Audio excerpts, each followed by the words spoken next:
Atiga 50 ming so'mga olgan tovuq filesidan naq 9 kishiga yetadigan taom tayyorladim. Buxanka nonni yarmini sutga ivitdim. Tovuq filesini bo'laklarga bo'lib choperga solib, ustidan piyoz, ivitilgan non, tuz, tabga qarab murch va paprika solib, mayda qilib, ustidan o'simlik yog'i solib aralashtirdim. Idishga 2 dona tuxum chaqib, tuz solib atalab, qiymani o'rtasiga pishloq joylashtirib, shu shaklga keltirib, avval tuxumga, so'ngra non talqoniga botirib oldim. Qizigan yog'da ag'darib har tarafini qizartirib oldim.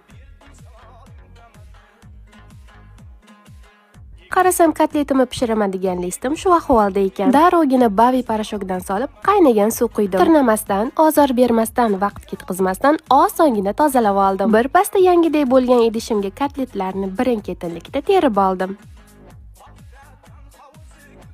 Ustiga sariyog' bo'laklardan bo'lib terdim, duxovkaga yubordim. Naq yarim soatda sochli, mazali, barakali kotletlarim tayyor bo'ldi. Yoniga kartoshka pyure, guruch, makaron pishirib dasturxonga tortsangiz bo'ladi.